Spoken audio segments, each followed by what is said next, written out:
Well, good evening, everyone. So we've reached our 5th episode of these Google Hangouts. Sorry if I sometimes seem a bit distracted. I'm not really a computer or technical kind of guy, and I have all these windows open, and it's a bit distracting. Plus, I don't like to see myself talking to myself. It seems kind of weird, so you'll find me just now and again looking down and looking quite distracted by opening other pages and various things. So hi, if you're joining us live. The kind of royal us there. Obviously, it's just me. As ever, I like to maybe just leave a couple of minutes just to allow time for the live feed to go through, which usually takes a few minutes. As ever, this is completely, you could say, unscripted, unplanned. So I'll just sit with you for a while if you're watching live, and we see if any topics kind of emerge from the sitting, the stillness.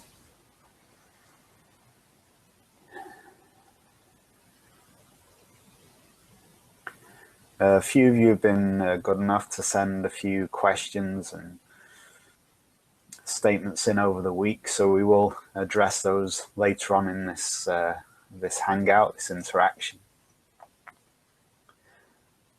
But as I do each week, I like to start maybe with some stillness, some calm practice. And as I may have said before, really,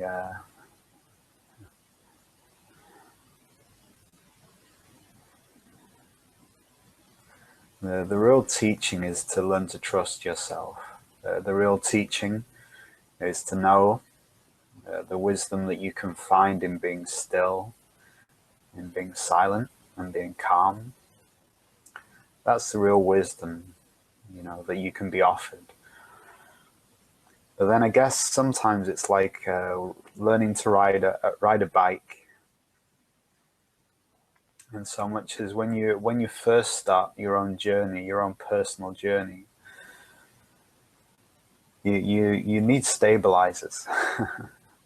Well, sometimes I used to make a similar idea that when a tree is growing, to stop it being destroyed in a storm,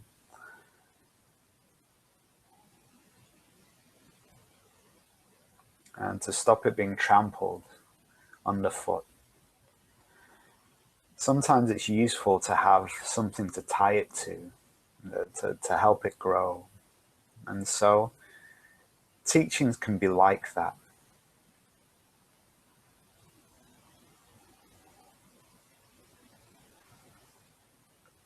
So in the beginning, we may just have someone like me talking.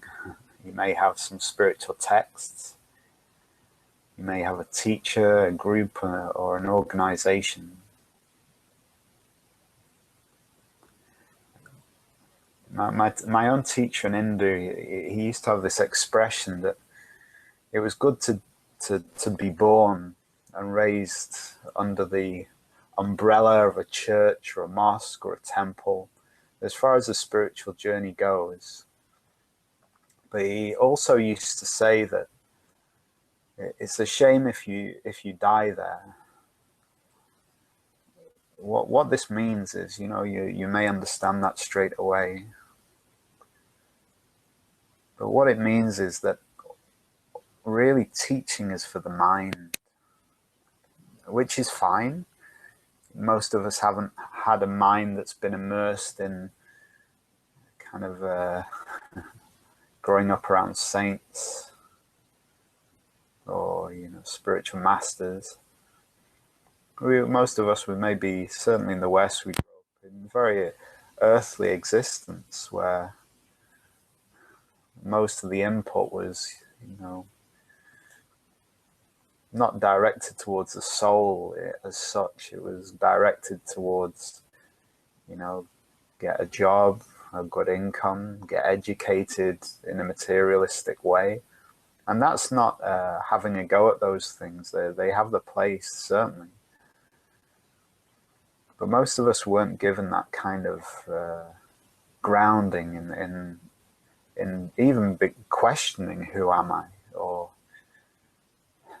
the space necessary to understand ourselves. Most of us weren't given that.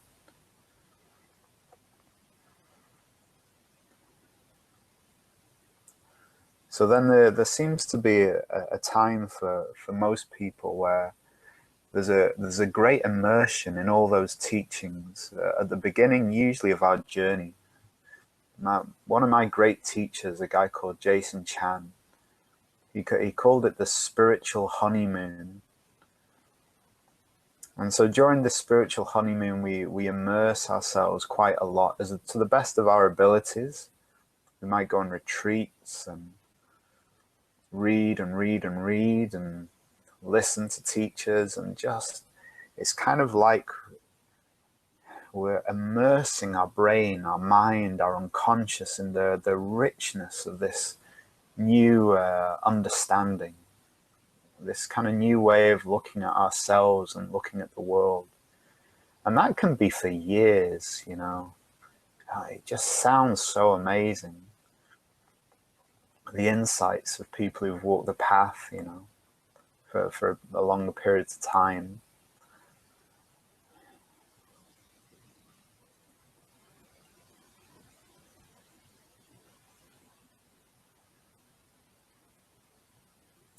But then, as ever, I remember the first time I meditated.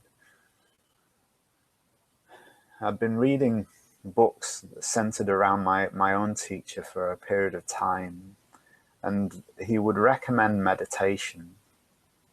So I remember I was on holiday in a cabin in Scotland, and I thought, okay, well, I'm going to sit down. Maybe I was in my early 20s, I reckon, by then. I'll just sit down and try this meditation thing. And I think someone had explained candle gazing, which is usually a preliminary, one of at the beginning stage of the yoga meditation path. You look at a candle and you sit and you stare. And so I think the first time I tried it, I managed a minute before I got so frustrated that I had to walk away. And then maybe a minute and a half after a few days. So then really the first few years were just reading and listening to teachings.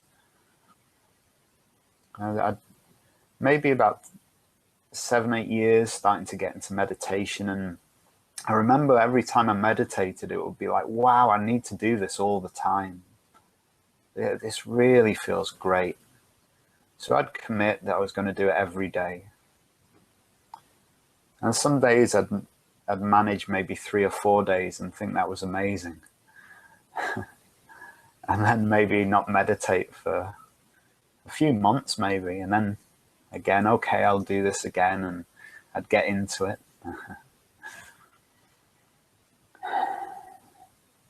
So it takes a while. I would say that I meditate most of the time now, but not formal meditation. I mean, being present, being conscious to life on a moment-to-moment basis. So I try as best as I can to use various techniques to live in that state of meditation now.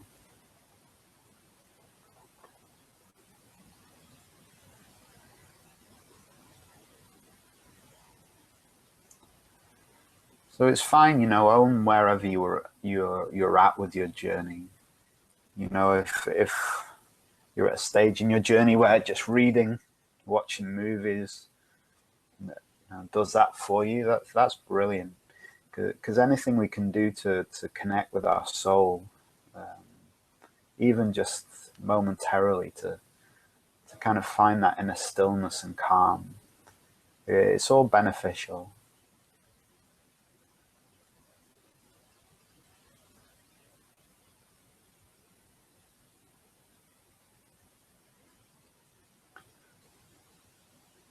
So let's sit together for a little while.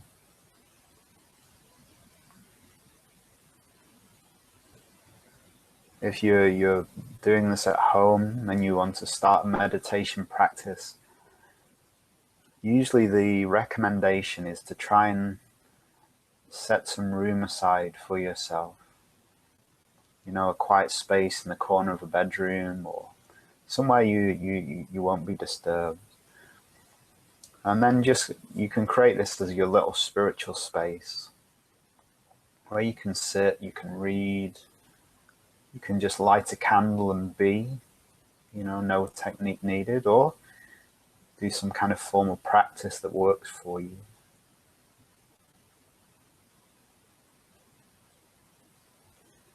So we sit for a little while.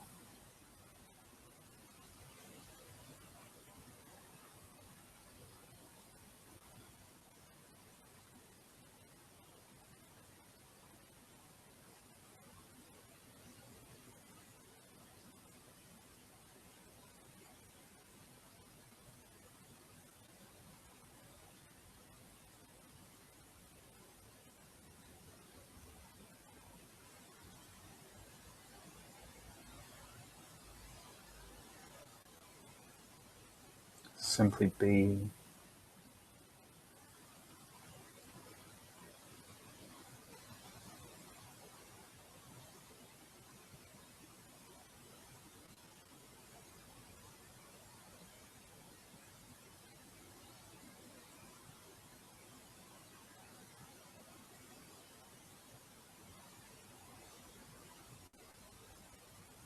Maybe feel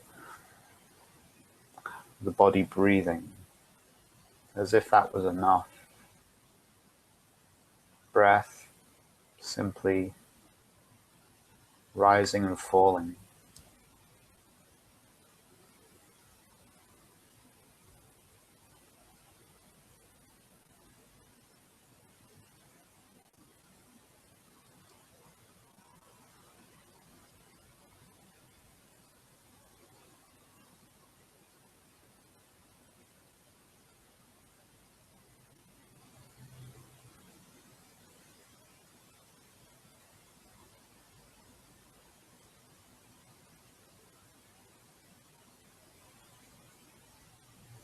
Just allow everything to come and go, your thoughts.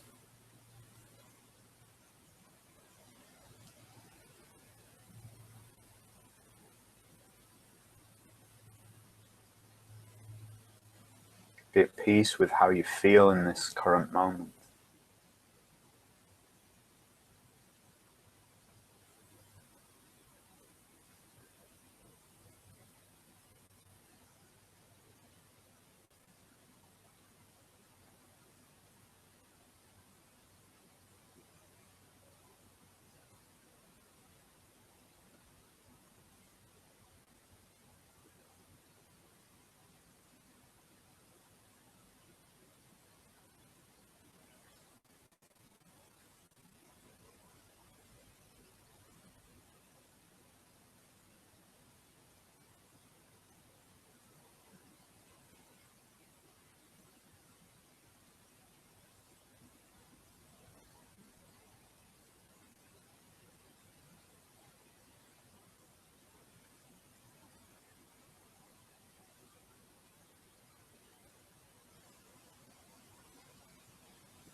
Continue to allow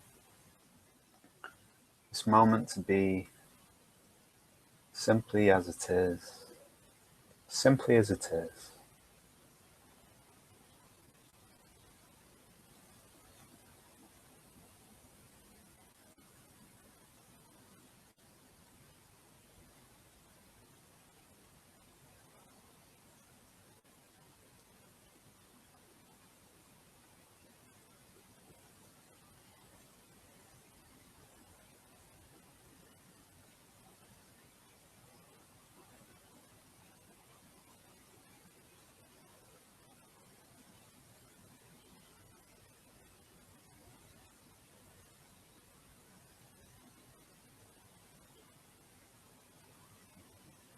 Allow yourself to be completely here,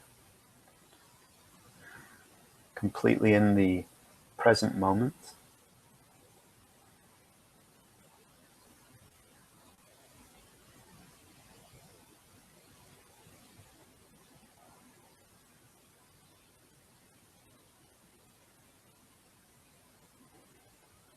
And maybe notice that in this present moment,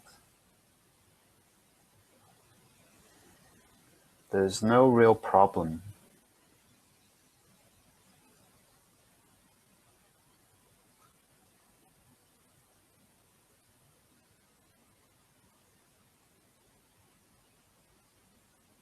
But you often may think that there is.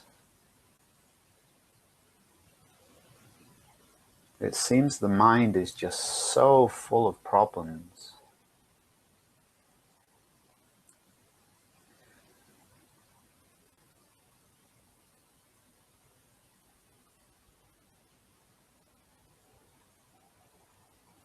So let the mind go.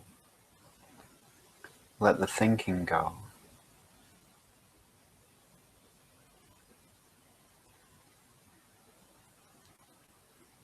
And bring yourself back to your breathing.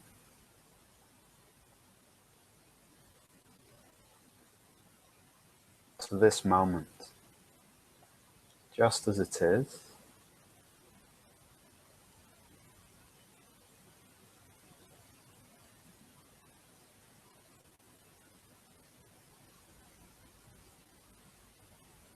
I think it was Eckhart Tolle who said,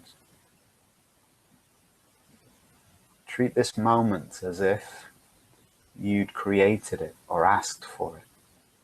What this means is a kind of state of acceptance. A moment where there's this feeling that we're allowing it to be as it is. And noticing, how does that feel if we're not fighting against life and the universe? If we're simply present, simply here, how does that feel?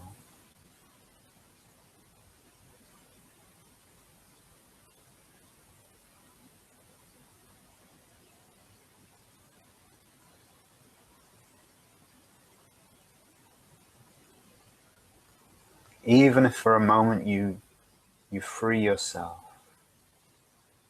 from your plans, your expectations, your concerns, how does that feel?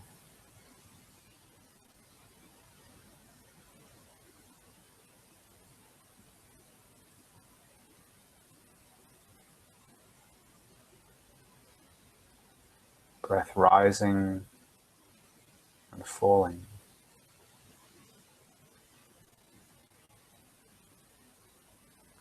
Thoughts coming, thoughts going.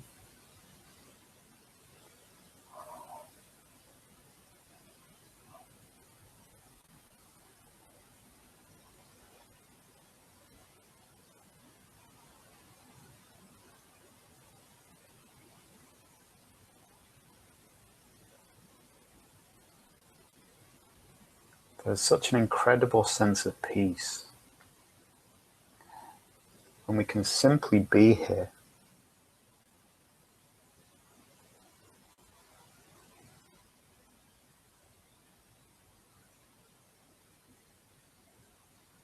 And we can notice the perfect stillness that exists.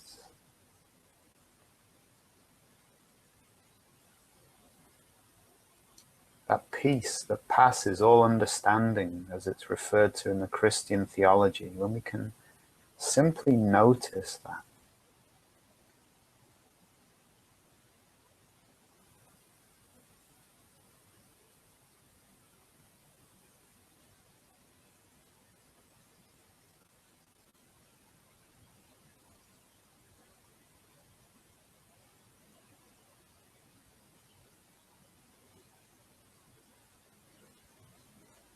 When we can unplug from all the craziness of our own mind.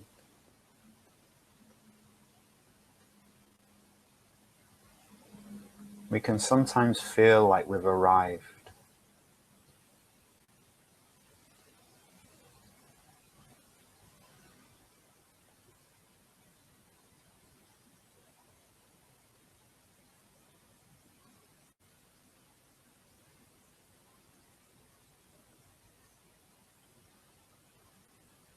Okay.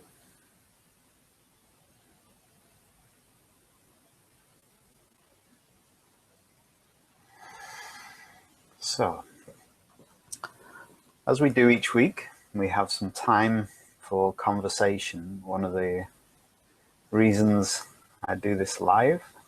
So if you have any questions, just send them through to me through the Heart Sangha Facebook group. There are a few questions that have been sent through during the week. Let me just check if there's any come through at the moment.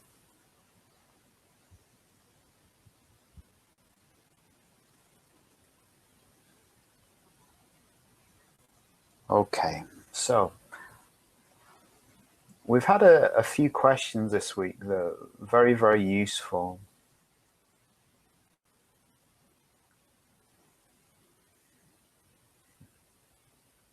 Let's have a quick look. So the first of our questions for this week, it says, what do our teachers say about fear in our lives? I'm thinking about how fear has recently increased in my own life unexpectedly. I've read what Pema, so that would be Pema Chodron, a great Buddhist teacher, has to say, and some of Jack Cornfield, who's also a great Buddhist meditation teacher.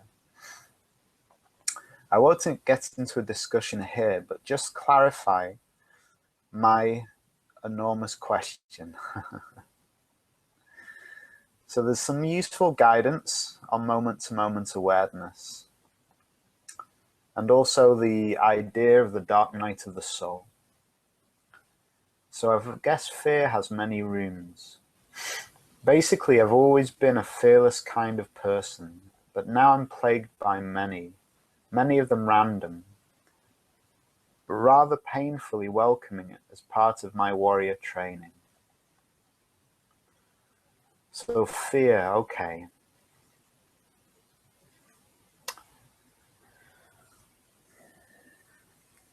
So we start at the core.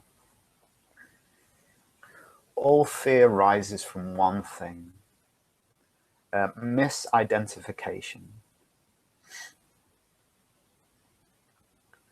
So misidentification means that we're unavoidably, we all have that.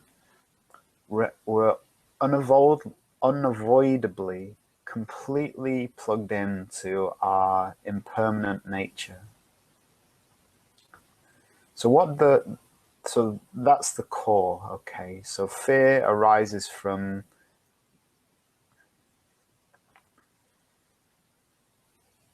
just misidentification. But then we can't just decide, oh, I'm not the body, I'm eternal being. We can't usually, because we're experiencing the body very, very graphically, very powerfully, through the central nervous system, through the thought processes. We're kind of really brought into that. So the fears that arise on the path, mostly in relation to the spiritual path, the path of healing, the fears are like this. A millionaire goes through life saying, I don't have any fear of not having money.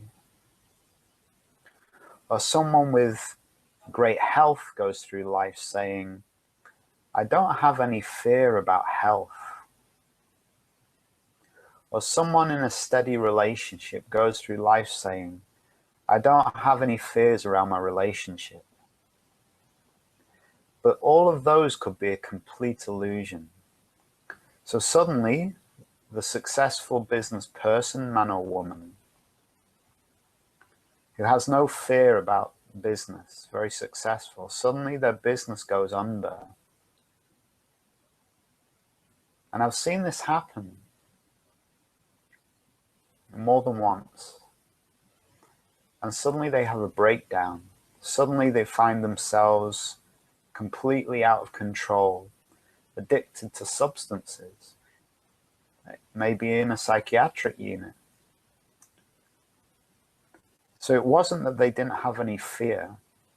It's that certain belief structures were suddenly surfacing in relation to the outside trigger of losing a relationship, a business.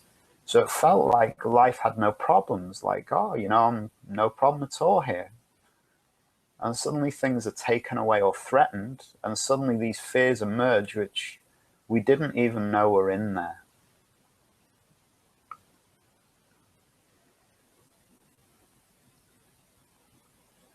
So in relation to our healing journey, our path, it's not necessarily that it gives us these fears, but what it starts to do is maybe threaten things, not always on the outside, but suddenly threaten things that we didn't know we were scared of losing, you know? Could be suddenly financial problems, suddenly health problems, suddenly relationship problems. And it suddenly brings all of this unconscious stuff up we didn't know was in there. But it's not doing that because my belief, because we have bad karma, because the divine hates us. It's just, it knows we're ready to handle that stuff, even though we don't think that we are, even though we cry out that we're not. My own teacher used to say, welcome the tests. The tests, what that means by the tests is, okay, you're ready to heal this. We feel that we're not most of the time, so incredible fear is there. Okay, so this is one aspect of it. Let me just check the rest of the question. So that's the nature of fear. Misidentification, love, fearlessness. That's true identification. So that's a journey in itself, from fear to love. And life will trigger events. A lot of them won't actually happen, in my experience. But we'll get scared that things are going to happen, you know, irrational fears. So it gets us to start to look at, okay, if I can't change this outer situation, what do I need to do, even though this situation isn't going to change, or it may seem that way, appear that way? What do I need to do if this isn't going to change to stop being scared? You know, as I quoted, I think the first week as the Dalai Lama says, if you can do something about it, do something about it, don't be scared. If you can't do something about it, you know, paraphrasing a little here, if you can't do something about it, then there's no need to be scared, in so much as we can look at what's happening inside of me. So we can look at, okay, this thing is happening. Why is there fear around that? Looking at the, not necessarily outside of us, but inside of us. What thought processes am I having? You know, maybe about the future, the past, what should be happening, because that's where most of the fear lies. That's where most of it is. So, you know, and that basically, I've always been a fearless kind of a person. That really means what that is we just think that we are. But suddenly life shows us that we're, you know, that we have these things that need work. So out of compassion, it starts to set us free. And I've said before, you know, big thing, that we only let go of things that aren't comfortable to hold on to anymore. So yeah, I hope that answers the question. So how do you work with them? Look into how much of those fears are self-created. What I mean by that is it the event itself that is creating fear in us? Probably not. Or is it the thought processes we're having in relation to the event that are creating the fear? Probably yes. So look at the thought processes. You can do so many meditation techniques. You can use mantra to stop the thinking altogether. You can stop believing the stories of the mind. But if it's just raw, unconscious fear, like the dark night of the soul, what you would call that, can I love myself and be acceptable as someone who's valuable, vulnerable and fearful? So can I accept that person? Those are some techniques that I think will help, but please contact me if you need more clarity. Okay, so second of these questions.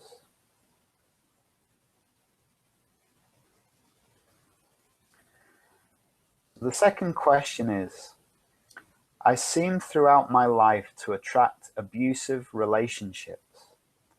I guess the answer is obvious, that I don't love myself. Okay, let's stop there.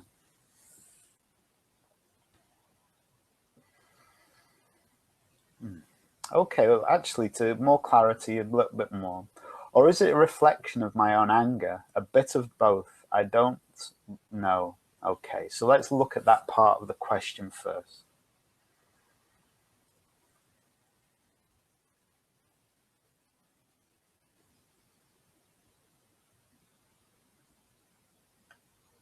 So the first thing we tend to want to do, or the mind wants to do, is look for blame, you know. So I've had this abusive relationship. I've read about the law of attraction. Therefore, it's my fault. That can be very destructive thinking. As in, you know, should I love myself more?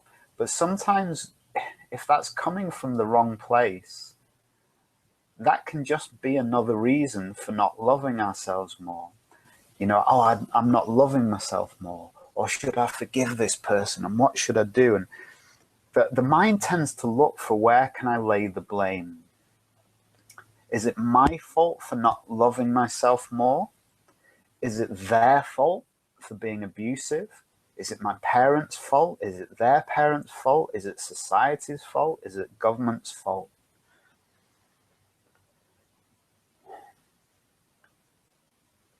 But often that type of question, it doesn't tend to get us anywhere, really.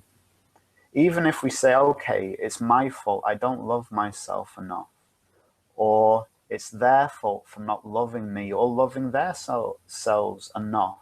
Or their parents, my parent, whoever that is.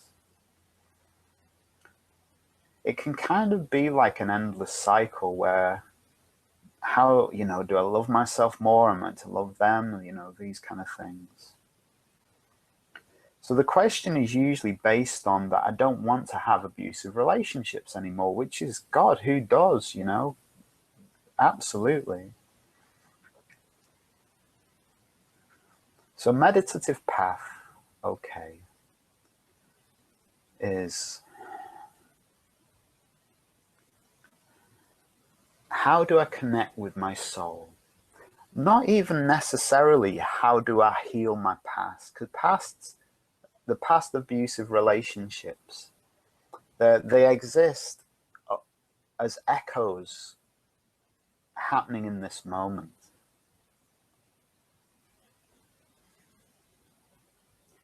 So the first thing is that we have these unconscious programs running inside of us. You know, it's hard to know your exact situation. But it's interesting that people do report having more than one abusive relationship. You know, some people. or finding they have certain, they attract certain types of people into their life. So as far as this path goes in relation to that, this path would be, okay, in this moment, how do I become conscious? How do I, same as all the questions, really, same answer. How do I connect with my soul? How do I connect with that bigger aspect of me, which isn't the person that may be looking into that situation of, oh, maybe this person's all right. Because a lot of the time when we start a relationship, we don't really know who that person's going to be. It might take months. So we don't really know at that level. But then if we're really in soul connection, really in a place of mindfulness and awareness, even though a person comes to us who's very charming,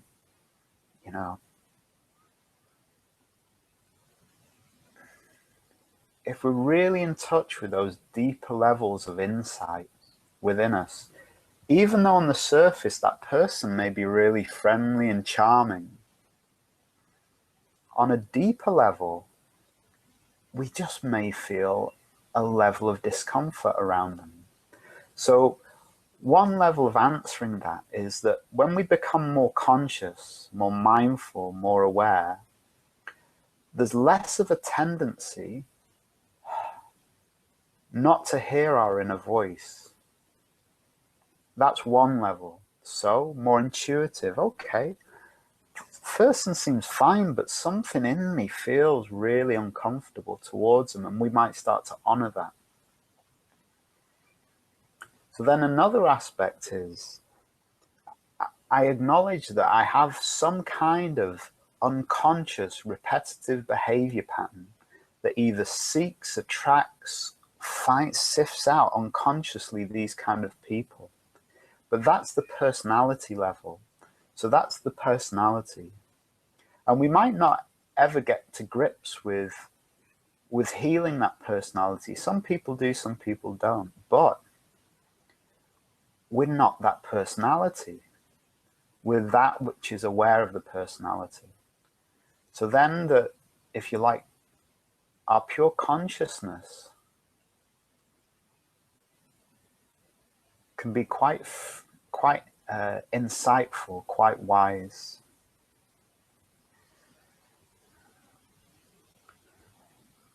So always come back to the soul. It almost doesn't matter if we've had 100 back-to-back abusive relationships. The moment that we connect with that larger aspect of our being, our awareness, our mindfulness, our soulfulness, we start to connect with that loving intelligence, which won't ever necessarily hate someone who's been abusive towards us, but will have the wisdom not to, the great saying, love a tiger but don't get into the cage with it. So that's one aspect. Okay, so real connect with soul awareness, soul consciousness. The other aspect is to try and remove the pain of those abusive relationships from our current moment. So that would be to heal our psyche. So then the way that we do that,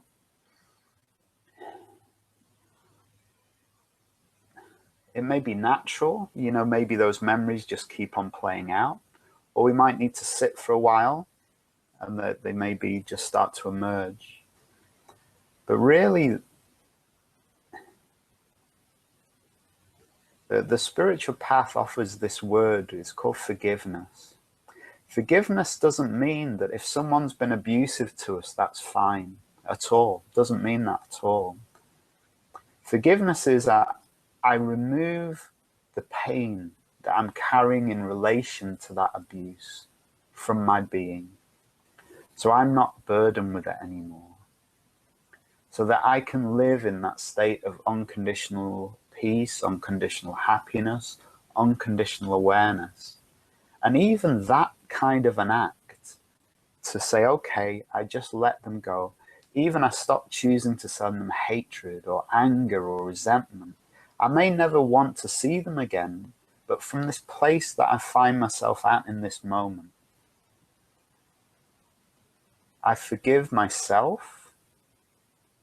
Now that's important to say, and it sounds horrible. Well, how could I forgive myself? It was them. But I forgive myself. I just forgive myself for hanging on, for maybe putting up with that, if it's applicable, of course, for allowing myself to stay in that situation, or for staying in that situation. Now, it kind of sounds harsh, that, and I don't mean it that way, because we're stuck in those situations, But we've kind of let ourselves off the hook, and that in itself frees up our hearts. So the Ho'oponopono technique can be very useful for that. So thinking of those people that have been abusive or unkind to us, and thinking, I love you, I'm sorry, please forgive me, thank you, and repeating that, as I've spoken about that technique before. And also to ourselves, okay, I forgive myself in relation to anything that happened then. I forgive myself for holding on to anger and bitterness about that situation. And that can free up our hearts a little. And when our hearts are free, we're more expansive, more filled with light. So that would be my advice. Bear with me 1 second. I have to let my cat in. He's meowing and meowing, and I don't know if you're picking it up.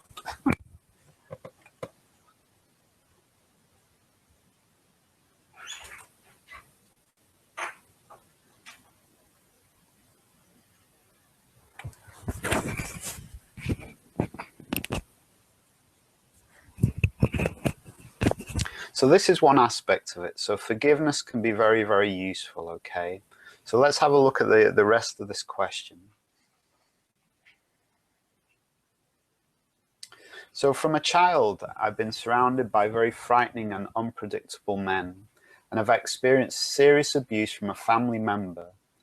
So I do have many issues, and I've always tried to heal that, but I guess it's still my reality. If you find the time, could you discuss this? It's very confusing.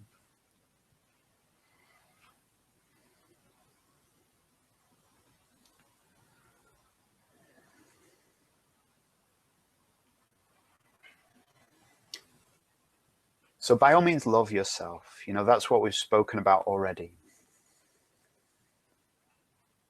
Be at peace with yourself. That's what we've spoken about already. You heal the past by being in the moment and realizing in this moment that the past is only a memory, something playing out within the consciousness. So in any moment that you're at peace, you're at calm, that you're conscious, in that moment you're free of the past. So invest more and more in being in the moment. And when those echoes of the past come, the painful memories, past abuse,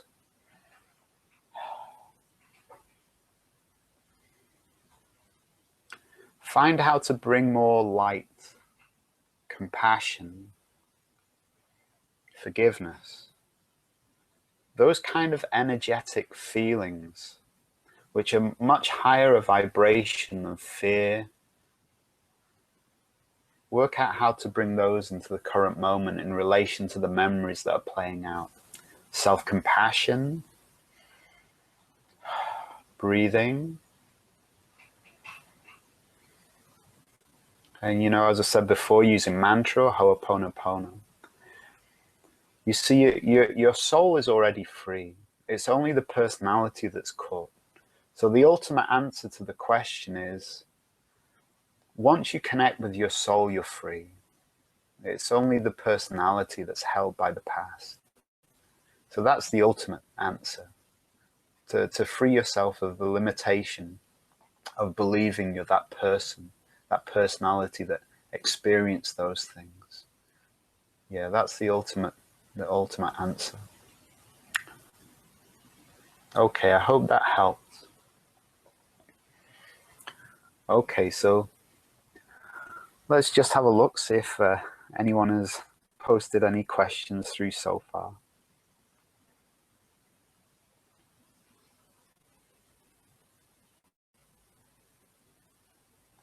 Okay, so let's have a look at this.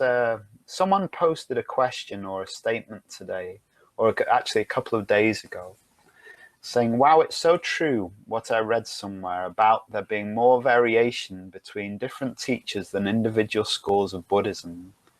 I've been looking at some discussions of the Diamond Sutra, a great Buddhist sutra, one of the final teachings of the Buddha, if not the final one. And one teacher has been very gentle, very compassionate with the teaching.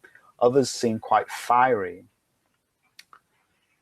So it can be quite confusing.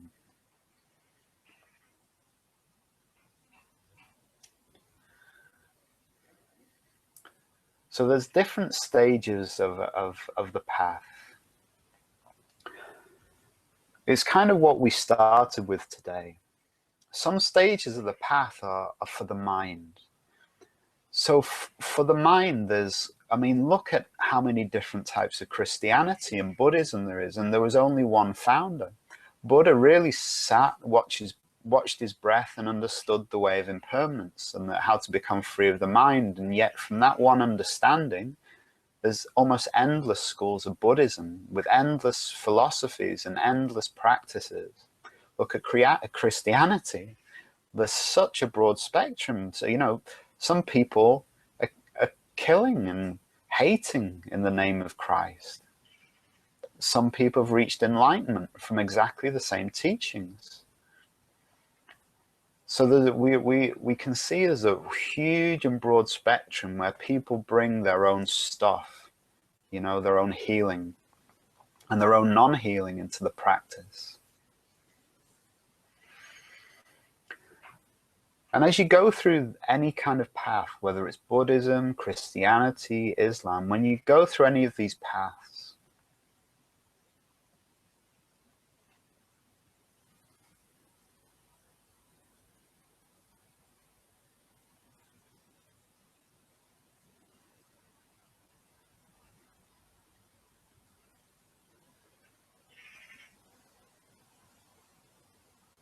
you'll find that your own understanding of the teachings change with time. At first, if we listen to a teacher like Christ, who says, love everyone, forgive everyone, give everything, it sounds like a teaching, like, okay, that's what I'm meant to do. But we find that we can't love everyone. It's just not possible. And even the attempt to love everyone may fill us with more anger, more hatred.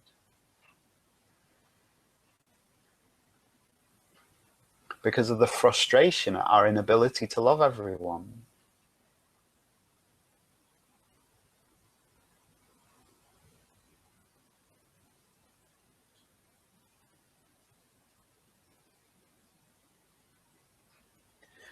So you'll find that your own understanding of scriptures changes. At first they seem for psychology, as in I'm meant to think this way. This is how I'm meant to act. So they're very earth-based.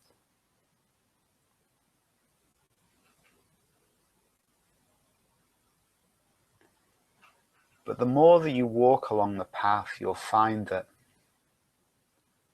what Christ is describing is the view from the soul, the pure awareness. That from that place of soul, we love everyone. We just want to give.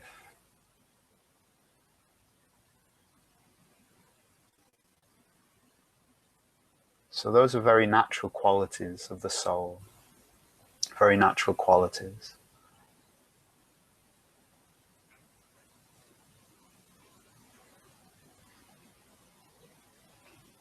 So when you hear some of the teachers, like I think Thich Nhat Hanh, like Adyashanti, Eckhart Tolle, they all seem to be saying the same thing.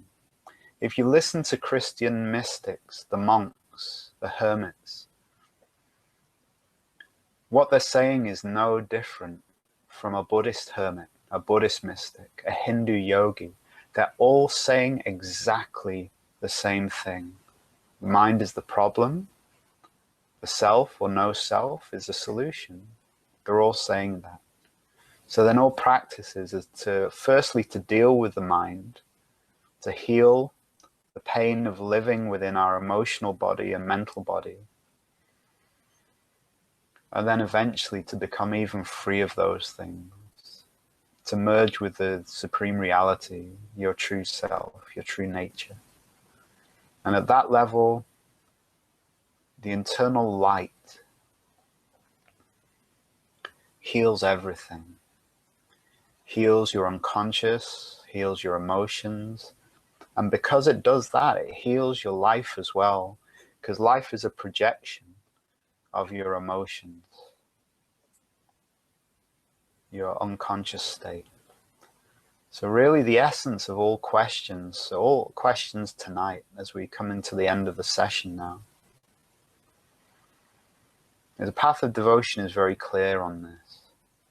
The more that you birth your internal light through spiritual practice, the more that your life heals automatically, effortlessly, from inside out. You know, the happiness starts to come from within, and so is reflected in the life experience that you're having. That's what it seems to me anyway. So as ever, it's been nice hanging out with you. So if you're watching this live, thank you for taking time.